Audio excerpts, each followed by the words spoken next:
We've been saying it a lot lately. Welcome to another victory edition of Spits and Suds. I'm Gavin Spittle of 1053 The Fan. Thank you, one and all, for supporting your favorite hockey podcast in DFW. It's Spits and Suds. And we talk to our NHL and Stars expert, EP Ringside, Shap Shots. The name of his book is called We Win Here. He also does great articles for D Magazine. He's Sean Shapiro. How are you, sir? I'm pretty good today, Gavin. It's a good day. It's Wednesday, I think. Whatever, but it is a good day. It is a good day. Yeah, absolutely. Let me start by saying, and I think Sean, you'd agree. I think the Coyotes are kind of a surprising team, better than a lot of people expected. Some nice parts, and they like to clog up the middle, and they like to block a lot of shots, and they come out and they play hard. So I just wanted to say that for Stars fans, like, well, it's the Coyotes. The other thing to keep in mind is you're coming off a road trip. That first game coming off a road trip feels for the players like an additional road game. It takes a while to get used to being back at home. Wanted to get your thoughts. Yeah, I mean, first on the Coyotes, I think Coyotes are kind of a weird franchise, Gavin, right? Because all the off ice stuff, with the arena and whether they're going to be relocated, and some questionable management decisions, and I think sometimes the off ice stuff makes it feel kind of drags down the overall perception of them as a hockey team more so. Like, not that they've been good. I don't want to say like they've been a good hockey team the past couple of years, but I think it's the type of thing where they're probably in about the same past couple of years, past 2-3 years, you'd be like, all right, they're probably in the same camp, similar area to where Nashville was. Like, and I know someone from Nashville is going to be angry I said that, but you're like, but if you had put in Arizona's off ice issues in Nashville and then had that dragging things down, you'd be like, oh my God, this team's terrible. So I think the Coyotes off ice stuff sometimes brings the hockey down more than it should. This is not to say they're great, but it's just I just think it's a reality and a sliding skill that gets applied to that team. Yeah. They also are on. I think they've got some. They're kind of in a weird spot where they've got. I think they're finally getting some of those pieces that they'll build around that want to be there. Obviously, they had the Chychrun trade last year, and you're wondering, like, okay, what do you do with the Chychrun trade? And like at some point, you have to keep your pieces to build. And I think with Cooley, I think Logan Cooley he's got a really bright future. I think I like Keller. I think they've got some Machelli. What a nice saucer that was last night. I mean, let's big time stick tap. Sometimes you just have to say stick tap, hell of a pass that resulted in a goal. Yeah, and so I think they've got those pieces that they can build around now, that they can start to build around. It's the question becomes, can Logan Cooley be the number one center that you can build a winning team around? I don't know, but I think they have the pieces to build, and they're feisty and tough, and they play hard. And I think that's important because they're not, as you said, they're not just the Coyotes. I think this is still years from a playoff team, but I think they are not nearly as bad as their arena situation makes people think about. Yeah, you're absolutely right. In this upcoming draft, they do have a first-round pick. They have 2 second-round picks, 3 third-round picks, 2 fourth-round picks. So, I mean, they're also, in 2025, Sean, they have 4 second-round picks. So they've stockpiled the draft picks.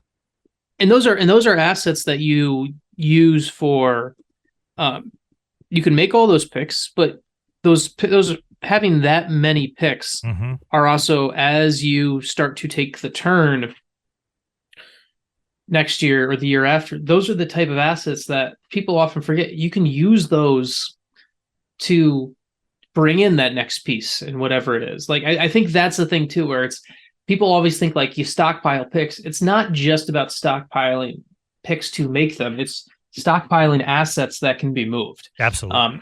And that's something that I think the Coyotes have that. And now this is where if you're Armstrong, this is where you start to get tested on how am I going to use those to best situate my growth on this. I mean, I think the other thing that this team needs, that the Coyotes need too, and it's funny because I talked about how the arena situation brings down the hockey thing, but the reality of it is it's hard to sell someone a big time free agent on a place where I don't know where I'm going to play in 3 years. I don't know what my arena situation is going to be. Like when the Stars signed Joe Pavelski and they brought him to town, or when like guys signed with Dallas, they know that they can buy a house in Dallas, they can get comfortable, and that's a certainty. Until the Coyotes have that, it's hard to kind of make those additional ads beyond the people who are there for a stopgap. Yeah. And they do have hockey fans in Arizona. It's just been poor stadium placement.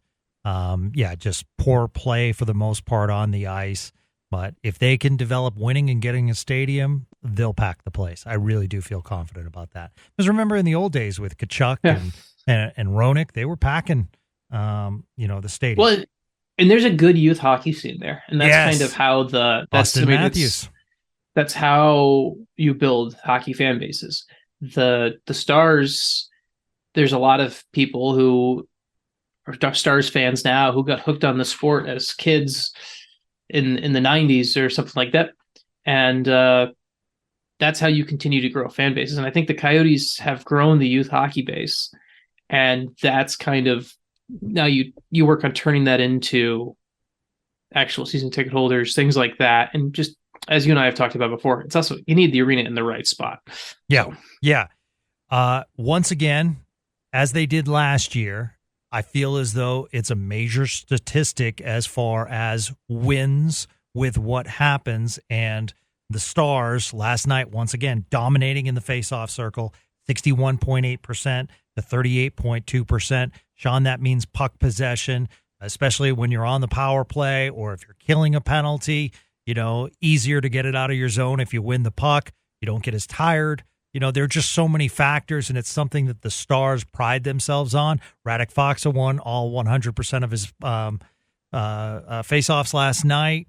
So, I mean, it's just one of those stats that glares out at me. Thomas Harley not playing. Esa Lindell, I thought, did a nice job stepping up as far as minutes are concerned. So there were some really nice things. We hate to be the broken record, but Matt Duchene, once again, this time, not Mason Marchment. This time it's Tyler Seguin on that line, and the two combined for 2 goals, 2 very, very impressive goals. A one to tie the game and the second to win it in overtime. Yeah, I thought Seguin was great. I thought last night was really kind of a statement game for Seguin, actually. Like Duchene was good, and he's been good, and but last night was kind of one of those I'm still here moments by Tyler Seguin, right? Where it's like we talk all the time about Jason Robertson, the Hintzes and the Pavelskis and Wyatt Johnston, like and the Ben Johnston Dadonov line, and we give Duchene credit. And last night kind of felt like one of those moments from Seguin where it's like, I'm still here. I can still be a force right now in the NHL. Just one of those things. And it was the goal and the assist are 2 high level plays, but you look at the overall performance of Seguin, right? Like when Stars dominated possession when he was on the ice, they were, and he was playing in all 3 zones. Last night he was a complete, Stars dominated possession in general, but to me, Seguin was kind of one of those games where you're like, this is a reminder that if this is the type of player you have in your middle 6 in May and June, this is why this team can be a cup contender, because this is the type of guy who could be in your middle six. And I know it's a November game against the Arizona Coyotes, but it's one of those games that I think you kind of put like a little bookend on and just remember like this is the type of game that Tyler Seguin still has, even if his body hasn't aged as well as we to live up to the marketing push. Just a pretty breakaway goal. And then making that play in overtime, passing it to Duchene, reaching around the defender, the calmness to do that in overtime, I thought was special as well. So, yeah, I completely agree with you. Certainly he was one of the 3 stars. He deserved to be one of the 3 stars. So a real nice win, 4 straight wins for the Stars. They get Colorado on Saturday night. I did want to talk about that third goal, which took the lead for the Coyotes. As a former goalie, Sean, that decision by Ottinger has to be made so quick. I don't necessarily blame him because if you go out there and you don't get the puck, you're caught dead and it's a goal. If you stay back, he's kind of caught in the middle last night, so that was a tough play. Talking about the poke check? Yeah, the poke check. Yeah. I didn't mind it. It's it was a bit it was kind of it was there's 2 types of there's a couple different types of poke checks, right? That's and the way Ottinger approached the Kraus one, and I'm actually pulling it up right now to literally watch it as we talk about it, is the you can be more aggressive and you can go straight for the puck. And if you watch it, in theory, that's what you're always trying to do. But the other thing it can be used for, and this is just a reality, to try to set up, like, so Kraus gets by Pavelski, and Ottinger is basically,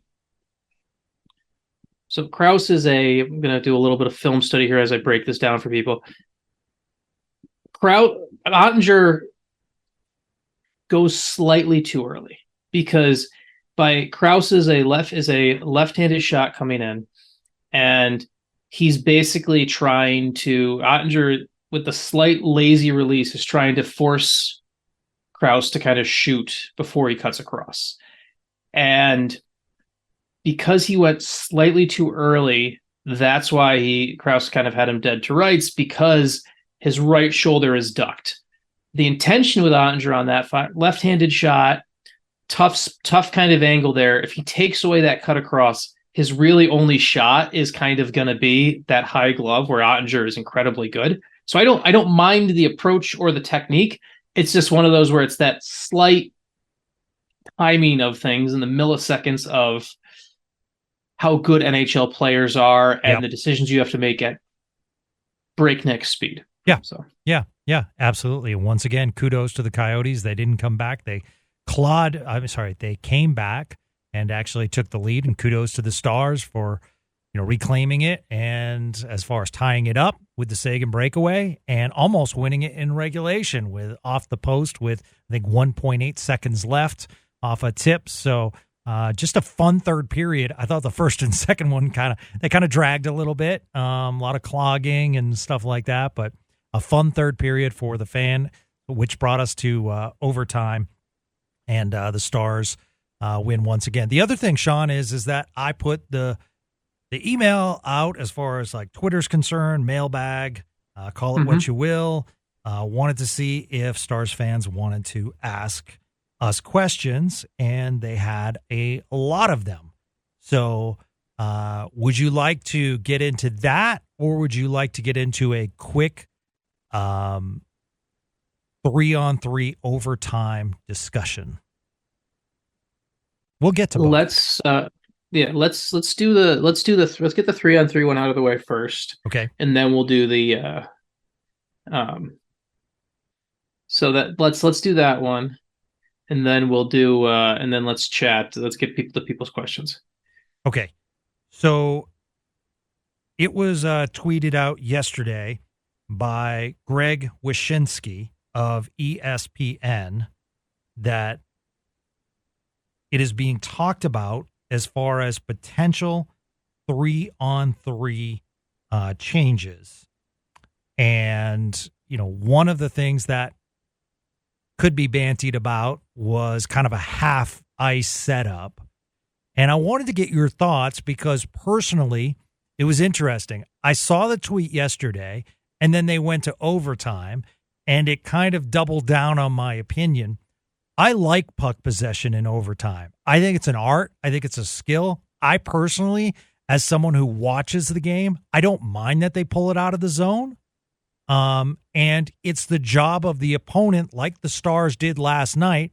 Once they did get possession, you could hear the crowd get excited, and then they immediately scored. I just think if we go half ice, Sean, or we make changes, I think it's similar to a shootout where we're kind of tricking it up now. And to me, 3-on-3 hockey is extremely exciting. The fans love it. And, if you want to tack on a couple more minutes, I know the players are tired.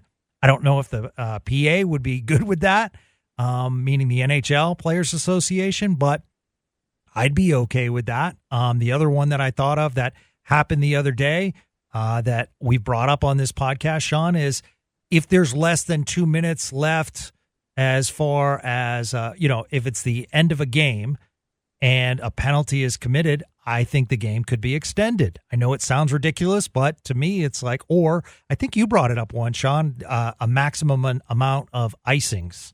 So those kinds of things I'm willing to talk about, but personally, I'd like to keep 3-on-3 the same. You? Yeah, I don't like, we've already changed the rules enough for overtime. Like it's 3-on-3. We've already changed the rules enough, and I'm fine with that.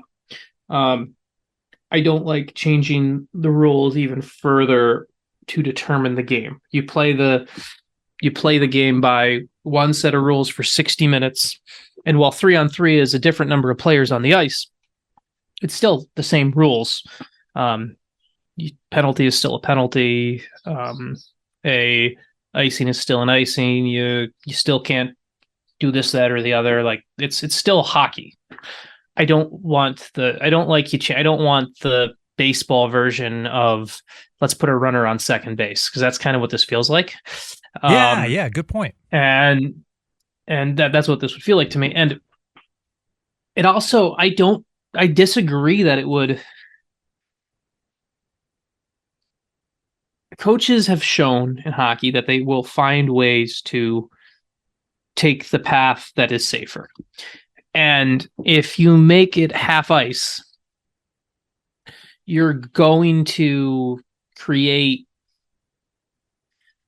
like, I don't see how that creates, I don't see how it creates more chances. Like, people will be like, I know the proponents of it, like, oh, well, you have to get a shot off. Do you want more quantity or do you want more quality? Because when you go half ice, what's going to happen is you're going to get like, oh no, we're crammed in here.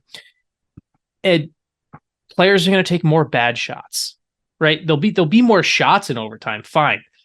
But do you want 20 footers? Do you want 30 foot, 40 foot shots away from a bad angle because you're trying to keep things going and stuck in half court? Like, I don't like the I don't like the ideology of doing this, because I don't think it creates better chances. I think rush chances, end to end, back and forth, like, I think we still get that. I know the circling and everything like that, people get frustrated with it. I understand that, but I also think I still enjoy it. Like, I enjoy watching teams try to break it down and go that way.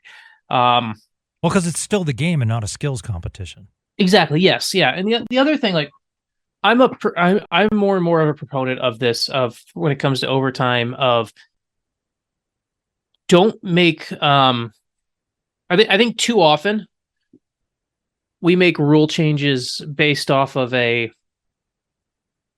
making rule changes based off a play style is very dangerous. I think there's a great example of that, of the NHL since 2004 has had the trapezoid. The trapezoid is very dumb.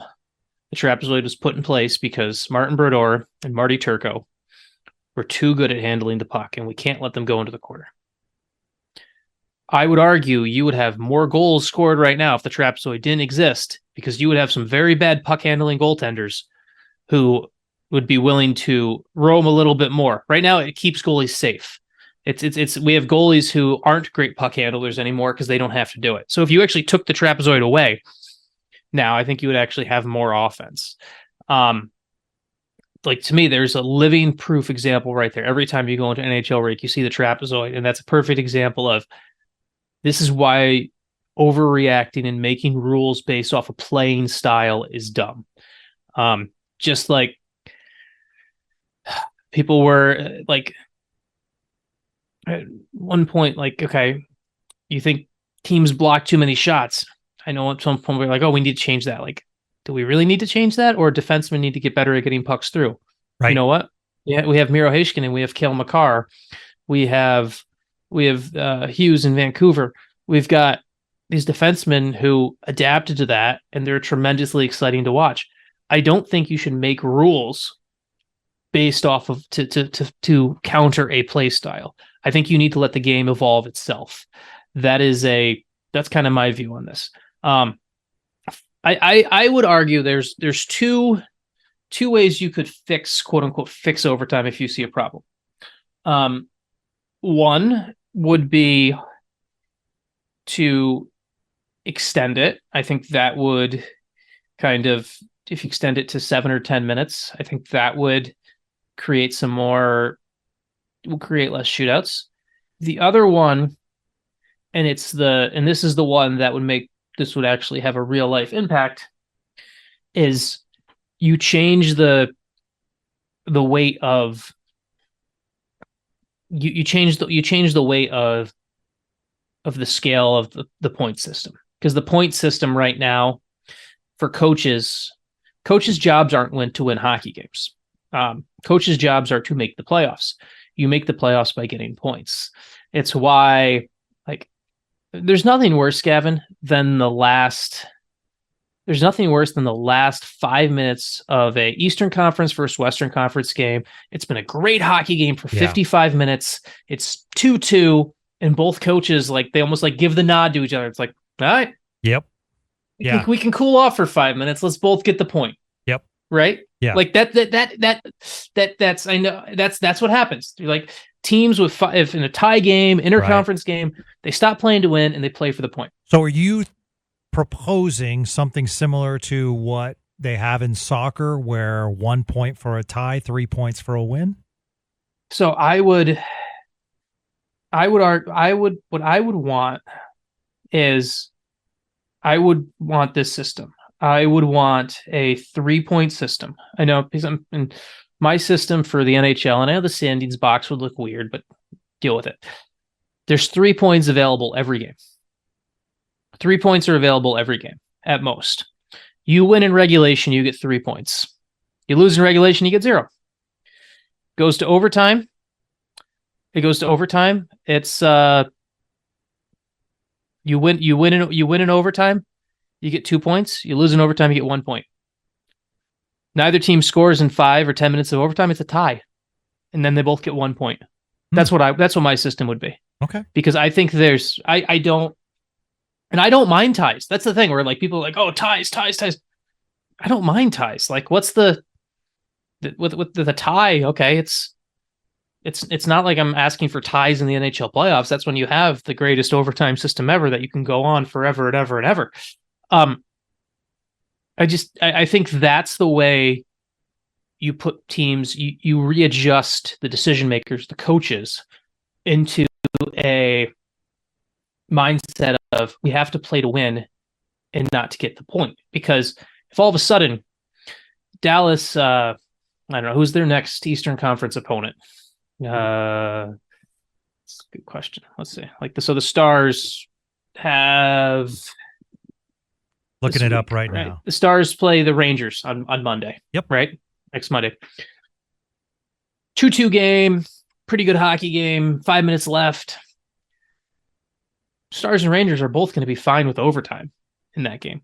But if the only way you get 3 points is if you win in 60. All of a sudden, both teams are trying to win in that final 5 minutes. Mm-hmm. And then if it does go to overtime, and the only way you're getting an extra point, there's no escape hatch of a shootout, you're both going to try a little bit harder too. Yeah. It won't fix it perfectly, but like that's what I would look at. Go three points available every game. And if a team can't win by the end of overtime, then the point is gone from the standings. And then it would also create the system where right now, like we watch games and sometimes we'd be like, oh man, that became a 3-point game. It would take away that. It would take away that issue where all of a sudden other teams, you're watching other teams that are around you in the standings and something gets added. It would be the spot where we know every NHL game has the same value. And that to me that's what I would push for. Yeah. So. Yeah. Plus, if you go half the ice, I think you take away the element of speed. And one of the great features of this game is speed. So, I love that full ice breakaway, the 2-on-1s that happen frequently.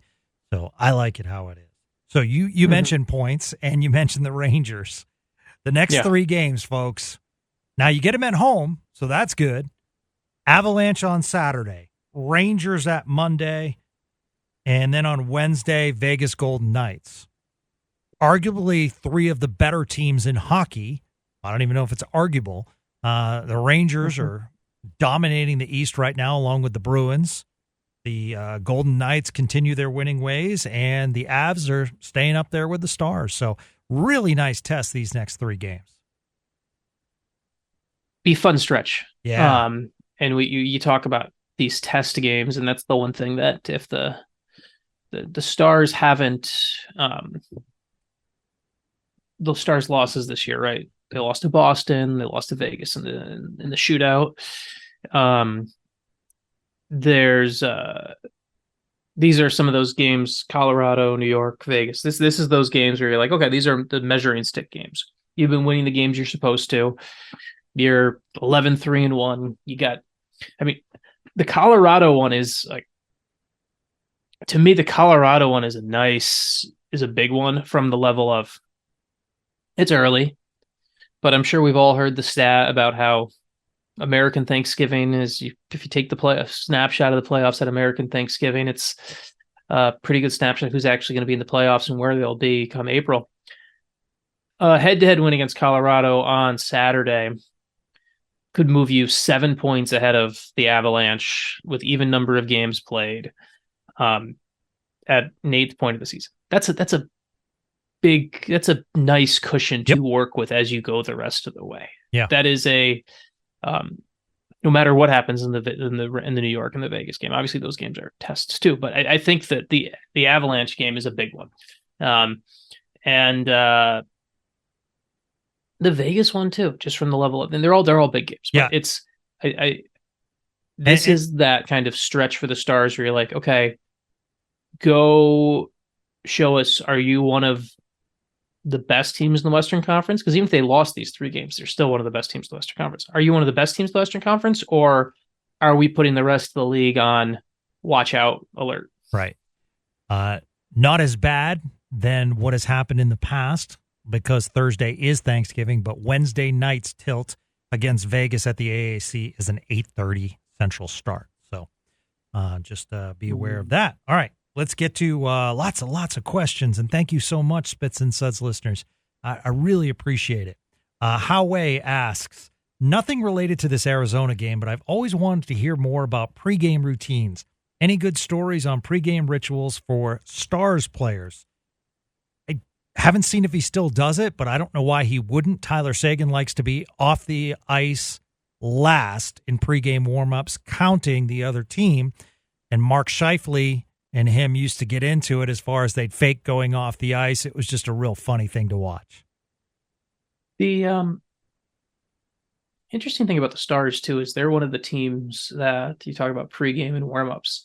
Because of the age of their team, they're one of the teams that they have a higher, I don't know the exact number. I'd have to go look around the league, but they have one of the higher numbers of players not wearing helmets during warmups. Whether that's good or bad, you can you could argue, but just it's now illegal. It's now against the rules actually, for players not to wear a helmet during warmups if they entered the NHL after last season. So sorry, if you played in the NHL last season, you still have the option to not wear a helmet during warmups.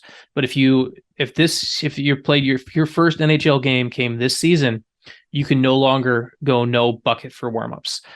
Connor Bedard actually did it. Connor Bedard and Kevin Korchinski, and we've seen a couple other rookies do it for their rookie lap, where their guys have hid the helmet, and they've actually been fined for it. It's not a huge fine for professional athletes, but it's no longer allowed. So that's kind of an interesting Dallas element. You look at Ben, Seguin, I believe Duchene, Pavelski. You had a large group of guys going without a helmet during warmups. The thing that, as far as kind of like pregame routines, that I always found interesting is you think about the distance and time and cardio that Miro puts in during a game. What did he play? Probably played 30 something minutes again last night, right? Like, let's see, he played 2609. He runs around the lower bowl of the AAC. Probably, I would guess he runs more than a mile, just as kind of a slight jog warm up. Like, it's amazing that, like, just you think about like the cardio, his build up, and then I know someone's listening to this show and is going to be like a sports scientist and be like, oh, well, that makes sense. That helps the body cool down. It's still amazing for me as someone watching the game to think you just played 26 minutes of hockey. Yeah. You ran before and now you hop on the bike right afterwards. Absolutely. There's that. And we've talked about Radek Fox's superstitions before. Radek Fox is a very superstitious individual. So, but that, I hope I answered the question. I kind of rambled there. That was a great answer. Belfour's $1 billion bribe asks, if the 2021 draft was redrafted with today's info, does Wyatt Johnston go in the top 10?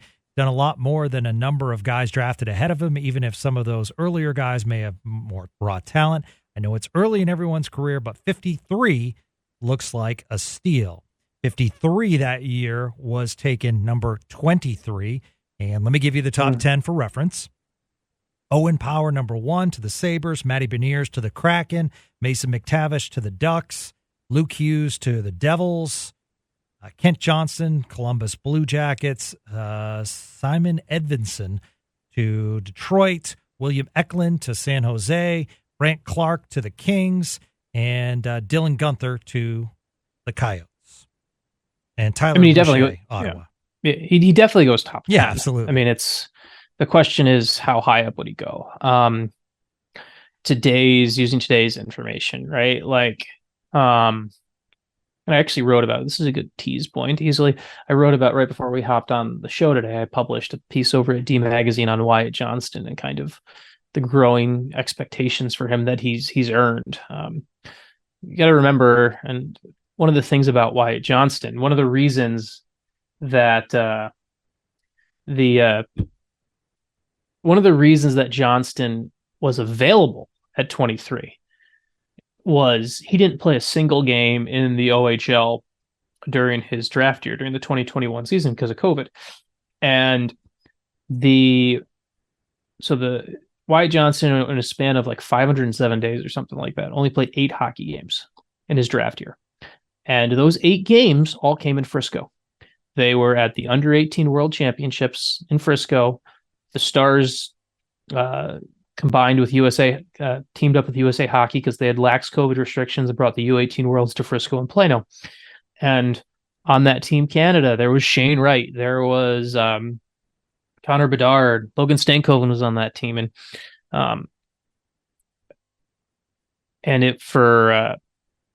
Johnston only had 4 points in 8 games in that tournament.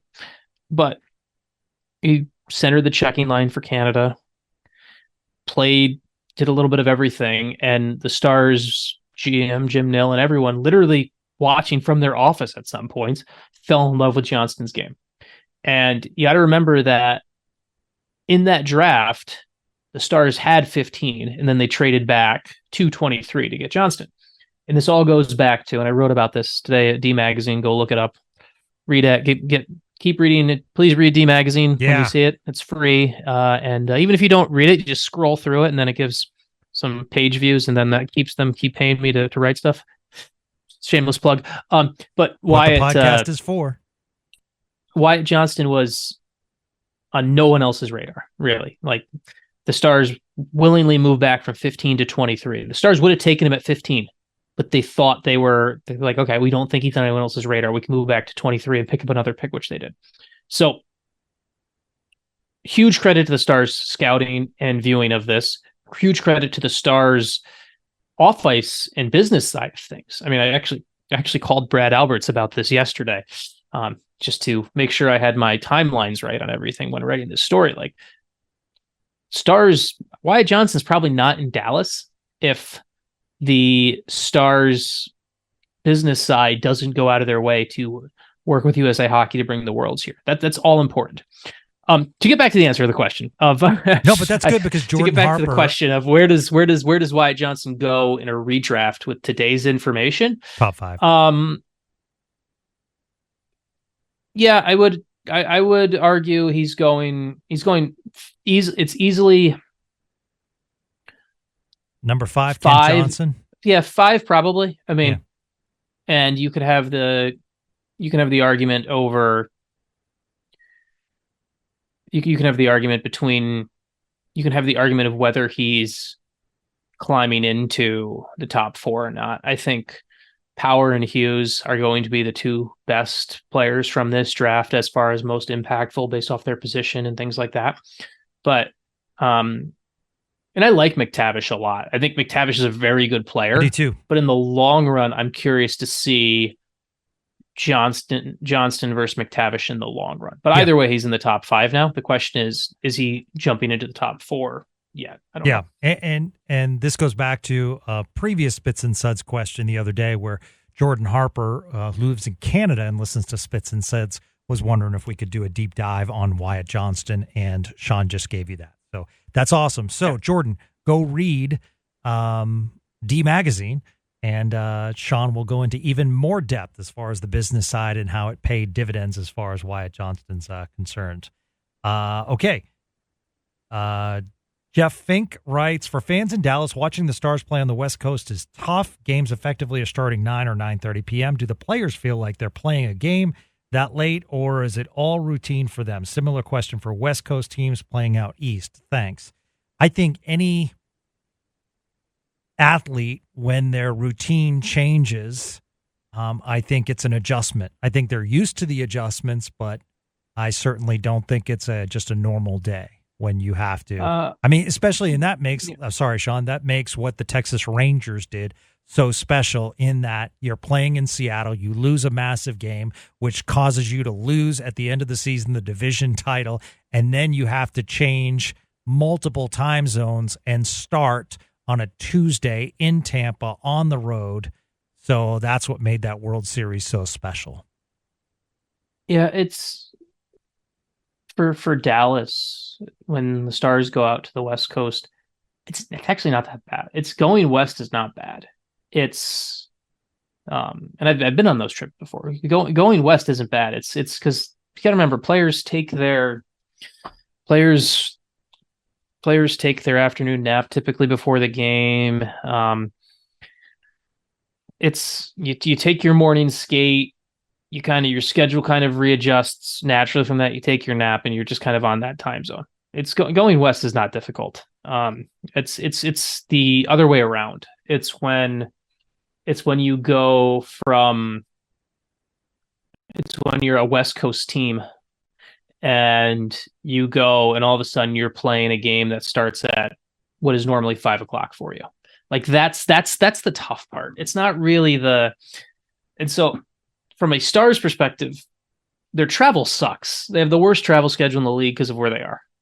But as far as a time zone structure, they actually have it pretty good because you go east and it's not too much of an adjustment, and you go west and it's not too much of an adjustment. Being in central time zone is actually not a bad place to be time zone wise, because when you're playing at 10 o'clock there, consider the team's already been there. They've taken their nap. So it sucks from a fan perspective of having the late start, but from a player perspective, it's the weirdness of it's when you go west to east that's weird.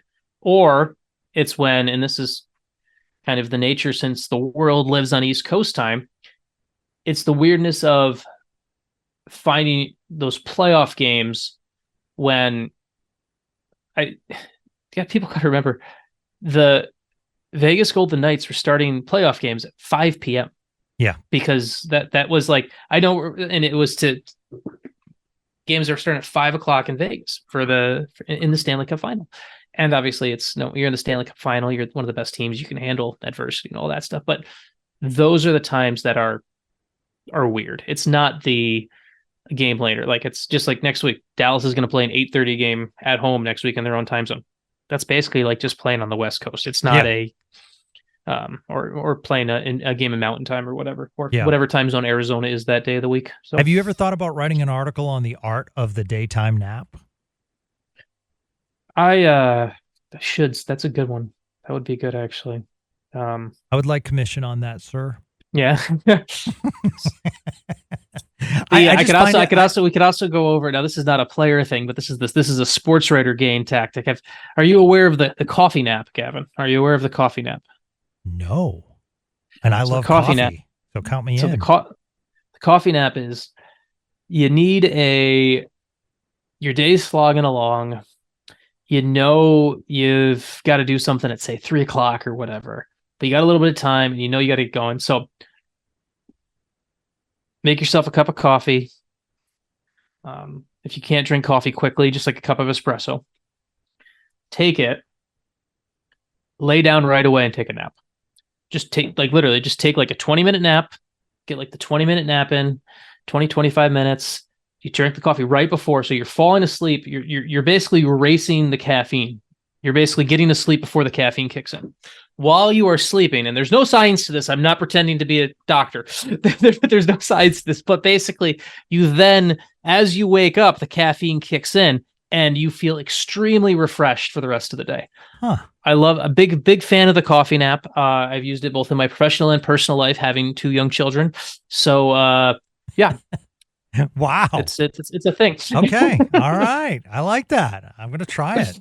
I just, there are so many factors, like hotel, like, you could shut the blinds, but there's always that little light that seems through. Oh, I have a trick for that too. Oh, so okay. So and I learned this from an NHL scout. The hanger that's got the little clips so you can hold pants on it. Yeah. Yeah, you take that hanger and then you use that hanger is a tool to clip the blinds all the way close. Okay, so you just basically put it up and down. Yeah, so you take the hanger, you put it for vertical, and you use that to clip the blinds completely closed, full dark, full blackout. I like it. See, there you go. Those are the tidbits you get on Spits and Suds, folks. Absolutely, expect a great article coming out on. Yeah. Sleeping in the NHL. All right. Aaron Thacker, our friend the Thack Man, says, where do you think right now in the season is the biggest strength of this team? And what is the biggest area of improvement, weakness? Stick tap to you both.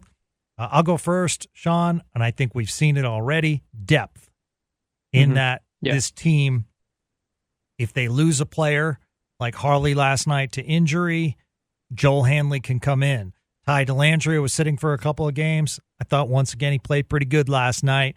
And so you have guys like that are healthy scratches. And, oh, by the way, if there is any kind of long-term injury, that would open up some, emergency cap room. And you can explain that further, Sean, for, the Bixels, the Borks, or the Stankovens to come up. So my answer is depth.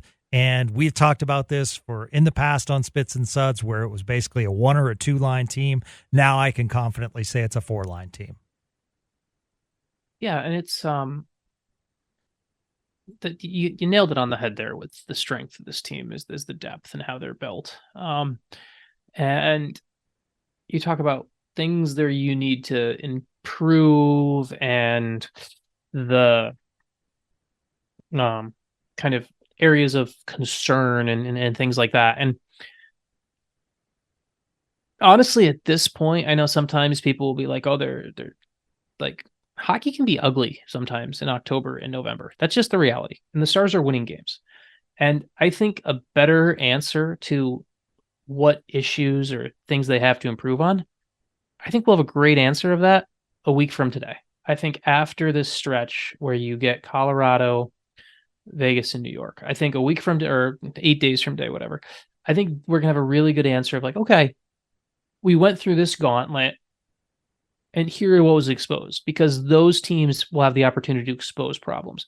Right now, I'm happy. Like, you're happy with how things are going. And I know sometimes people can be a little bit more pessimistic and think their Stars aren't doing this right or that right or whatever.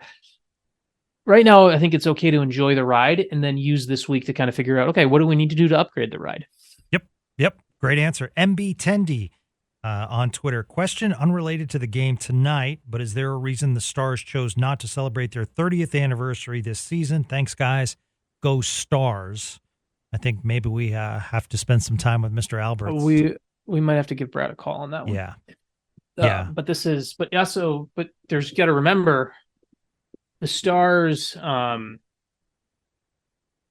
They did this wouldn't be their 30th season based off their past celebration of the seasons. They celebrated their 25th season they celebrated 25 years during the they celebrated 25 years during the 2016-17 season. So 27-18 would be 26, 2018-19 would have been 27, 2019-20 would have been 28, 2021 would have been 29. Last season would have been 30, actually. This is a very good question for Brad. I don't have the answer, but I just know based off when the Stars celebrated 25, it would have been last year, not this year, that they would have been. It would have been last year, not this year, that they would have celebrated the 30th anniversary season based off using that sliding scale of math. So I don't know the answer to that. It's a really good question, but as we say sometimes on this show, we will reach out and see if we can get you an answer. Yeah. So, God, because Sean gives me so many homework assignments on these interviews, and so now it's time. Jordan Harper asked, looking back at the game, how much did we notice not having Thomas Harley on the back end tonight? I thought you could really tell he was missing. Well, I think that's a credit to Thomas Harley. He's certainly made an impact and grown into the position and continued where he left off in the playoffs. I think it's more that than actually the others, but I think when you take a guy like that away from the lineup, it is going to be semi-noticeable. Yeah, it's actually, there's a really interesting stat from last night when I was looking through the stuff that relates to this. Last night, Joel, and this is where one of the biggest difference, and this is why sometimes you have to use a real sliding scale when you look at analytics of shot share and stuff like that. Like last night, Joel Hanley rocked an 84 Corsi 4. When Joel Hanley was on the ice, the Stars had outshot the Coyotes 21-4 in shot attempts. Wow. Tremendous. Now, Joel Hanley didn't take a single face-off in the defensive zone. He had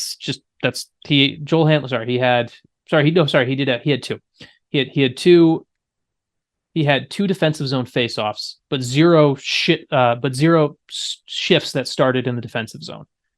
That kind of gives you an idea of Joel Hanley wasn't trusted in the defensive zone, wasn't used in that way. And I think that's one of the biggest spots you missed. You miss seeing Thomas Harley because you're used to seeing him play in all situations. You're used to seeing him playing in every role. So while Hanley was good in the role he was given, he's not Thomas Harley. So definitely that as you said, it's a testament to Thomas Harley. The other thing that's wild about last night, and this is the one that would be kind of surprising to you based off who they are as players. If I told you there was three forwards that did not have a defensive zone start last night, who would you think they are? And this is at 5-on-5. 5-on-5. We're not talking penalty kill. If I told you there was three forwards that didn't have a defensive zone start last night, who would you think they are? Pavelski? Nope. No. Ooh. Wow. Marchment? That's a good one. Who are they? Ty Dellandrea, Really? Radek Faksa, and Craig Smith. Really? Yep. That was you going talk to, about that's you talk about interesting. the change in how this team is deployed. Yeah. You talk about the change of the fourth line role. If I had told you under a prior coaching staff that you would go through a game that Radek Faksa did not have a defensive zone start to his shift at even strength, you'd be like, okay, you're crazy. Did he get hurt? Like, that is just shows you how differently the Stars are deployed. That fourth line for their when they are on the ice, always starting either in the offensive zone or the neutral zone. Wow. That's it.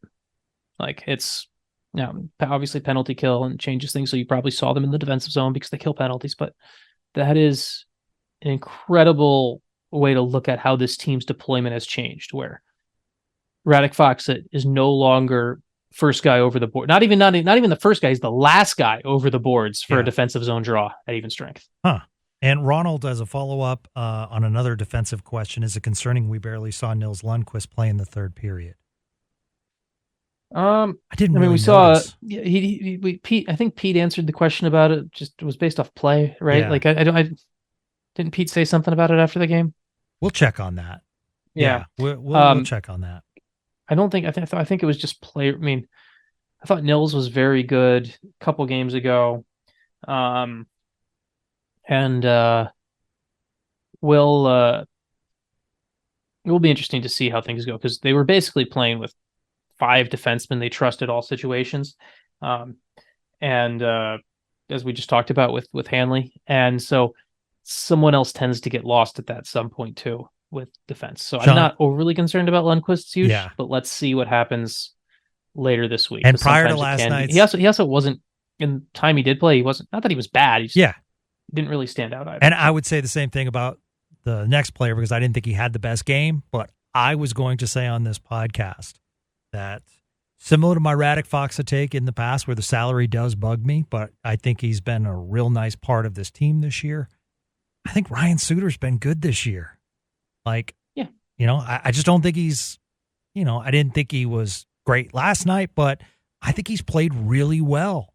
And I'm not saying he wouldn't be my choice for a first pairing defenseman. However, it's like, we got to call it like it is. But he's not a first pairing defenseman. That's the thing people get lost on. Like, yes. That's the thing people get lost on Ryan Suter, first pairing defenseman. He's not a first pairing defenseman. He's technically, because on line rushes, you only have so many line rushes you can go. And Miro's not going to take 3 extra line rushes to make it fit with all the other guys he plays with. The Stars have done a really good job of handling of descaling Ryan Suter and descaling his minutes, and in doing that, like, technically he takes the first rush.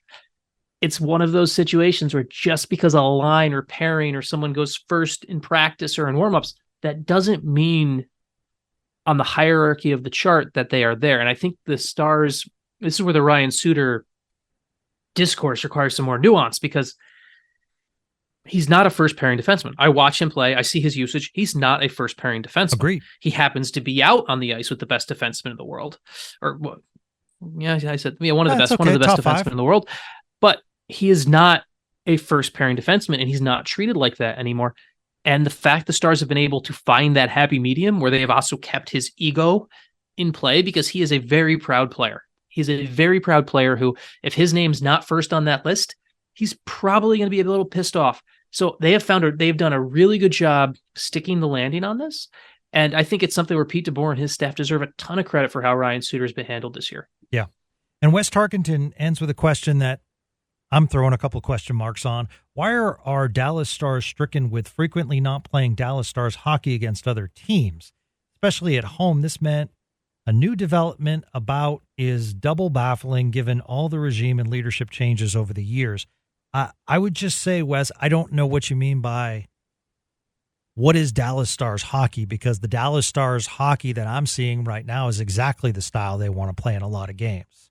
Fast breakouts and high skill and depth among the lines. And so I think I'm just guessing, Wes, that you're thinking of the old school with the big defensemen and the physical play. And I would like to see them get more physical as far as late in the year. But I personally am excited about Liam Bichsel. And I think similar to Thomas Harley coming up last year, I think that could be the answer. So I didn't know where your question's going. You can clarify. Feel free to send us another tweet to clarify, but that's the best guess for me. Let me take this another way, because I think sometimes, and this is not just a Dallas Stars thing, this is a hockey fan thing. Hockey fans in general, and I mean this, and I don't mean this in a negative way, but it's just the reality. We're such a regional tribalistic sport, right? Like, it's not like if you're there's so many games, there's 82 games a year.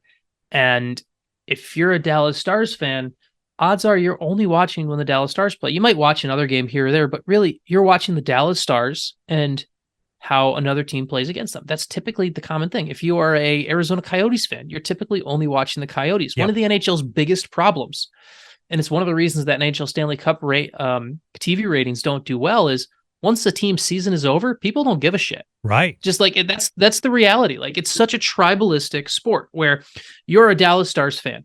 You're listening to this podcast. We love you, but you don't care about you, the typical person. Some people are big time hockey fans. That's fine.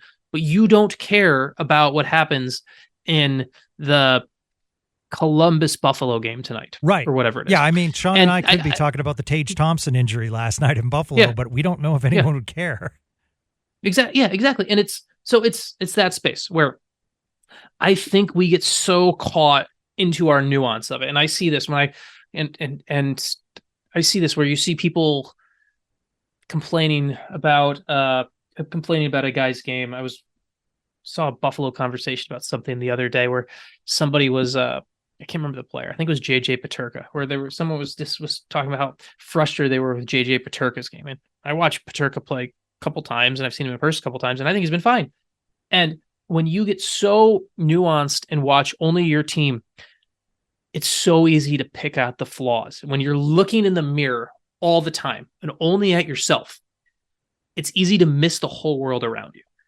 Vegas right now, let's lay it out right now. Like, you look at we'll use Boston first. Boston's 12-1-2. Mm-hmm. Do you know how many people are calling into the hub or whatever the sports station is in Boston and complain about whether they're winning well enough? Do you know how many people complain do you know how many people who get upset when the reaction when, oh my God, Linus Ullmark's game stay save percentage for this game was down to 887. Like, hockey fans are so overly critical of their own teams. Yes. And they miss that this sport has ugly games throughout the year. I've seen Vegas play some ugly games. Like, I saw when I was in Chicago a couple weeks back, I see Vegas play that game. Vegas wins 5-3.